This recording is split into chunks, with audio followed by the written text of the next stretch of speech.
Hello, আসসালামু আলাইকুম guys. আপনারা কেমন আছেন? আশা করি সবাই ভালো আছেন। আজকে আপনাদের সাথে শেয়ার করব চুপ রান্না, রেডিমিক্স প্যাকেট দিয়ে চুপ রান্নার রেসিপি। তো চলুন আমি কীভাবে রান্না করেছি। যে এখানে আমি 2 প্যাকেট চুপ নিয়েছি। এখন আমি একটু হালকা গরম পানির মধ্যে চুপগুলি ঢেলে দিলাম। চুপের পাউডারটা এই যে আরেকটা প্যাকেট আমি দিয়ে দিচ্ছি। আমি 2 প্যাকেট রান্না করব, তাই আমি 2 প্যাকেট নিয়েছি। আর চুপের গায়ে লেখা আছে কয় কাপ পানি দেওয়া লাগবে। আর এখানে আমি সিদ্ধ করে মুরগির মাংসগুলি ব্লেন্ড করে নিয়েছি।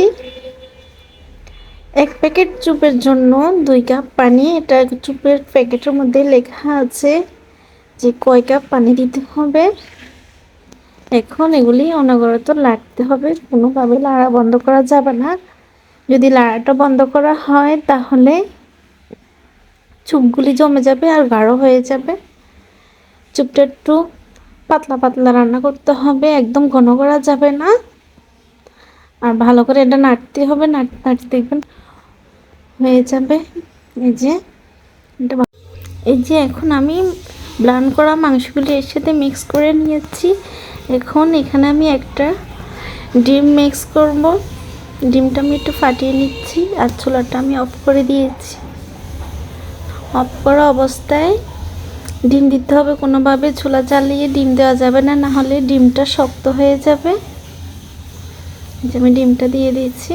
আর ডিমটা দেওয়ার পরে কোনোভাবে জাল দেওয়া যাবে না, ভালো করে মিক্স করে নিতে হবে, নাহলে এটা দলা পেকে যাবে। ডিম ভালো করে মিক্স করে নিয়েছি।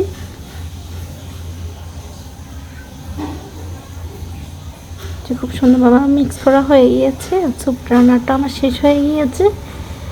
এখন আমি একটা বাটিতে একটু চুপ উঠিয়ে নেব খাওয়ার জন্য, বাচ্চাদেরকে দেব।